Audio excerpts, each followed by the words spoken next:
YouTube? It's We Do It All, straight from the garage.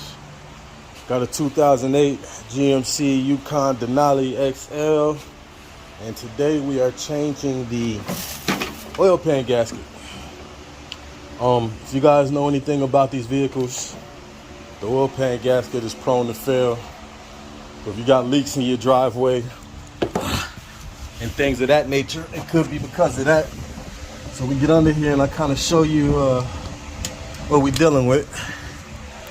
You see the oil pan gasket is right above the oil filter there, and you can see the leakage coming from it. This is a two-wheel drive, so it don't look too bad to change. Gonna have to remove this cross member right here, and minor work in the front here. Let me turn the camera around. Like minor work in the front. Got a little wire loom here. Remove that and should be able to get to those two front bolts. And then of course you got some lines over here. Those look like a 10 millimeter holding those in. But the first thing we want to do is go ahead and drain the oil. So go ahead and get that done. We got our drain plug here, looks like a 15. And then we'll get the oil filter off. We'll get this cross member off. Looks like you got 4 17 millimeter bolts. And then we'll go from there. So I'll get started with that and I'll be back. All right, y'all.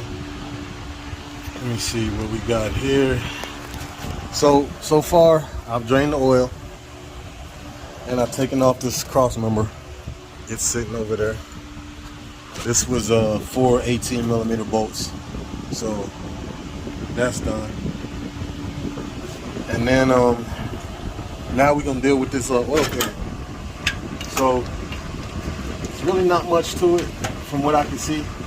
Let me get this light situated properly. Looks like you got a bolt here.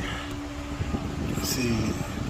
You're gonna have to take out these back two transmission bolts.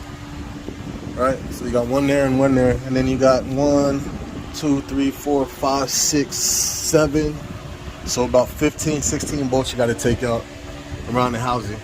So remember, these two back transmission bolts have to come out. All right, and then you just follow your way down one side and up the other. This line right here has a 10 millimeter bolt holding it in, so I've already taken that out. And then I'll go ahead and now get these zip ties out of here and take the wiring harness off. So if I run into anything else, I'll come back. But that looks like my process right now, so I'll be back.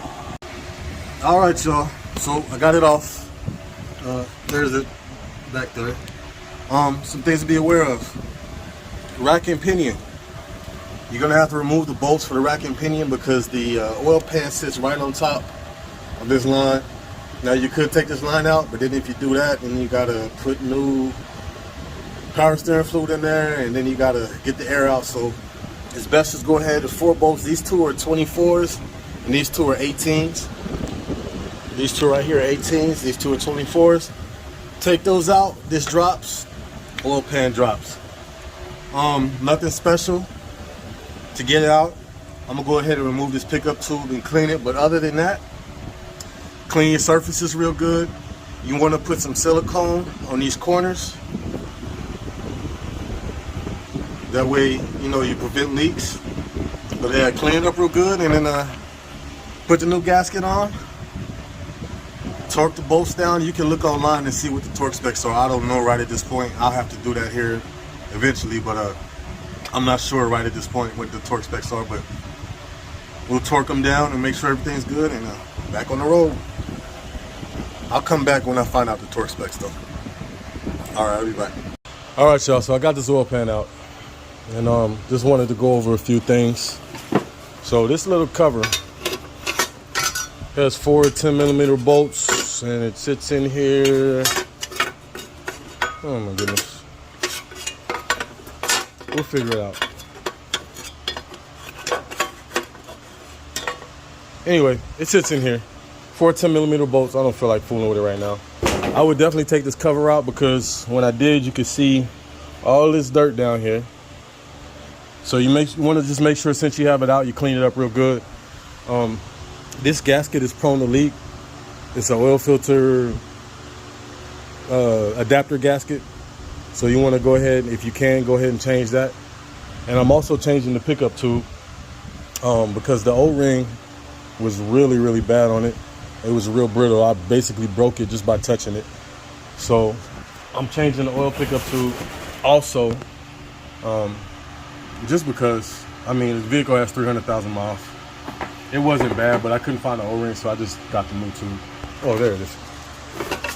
So yeah, I got this tube. This O-ring right here on mine was really bad, so go ahead and replace that. But now I'm just gonna clean everything up real good. And remember what I told you guys as far as the gaskets are concerned. When you put the gasket on the vehicle itself, you want to put gasket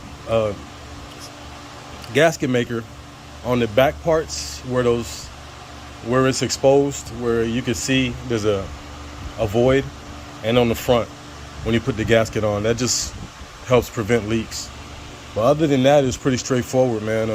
Got the new gasket right there, so we'll get everything put back together, cleaned up, and stabbed back on, and back on the road. So we do it all straight from the garage. Once again, man, I appreciate you guys. And as long as I got the vehicles, I'll keep the content coming. Peace.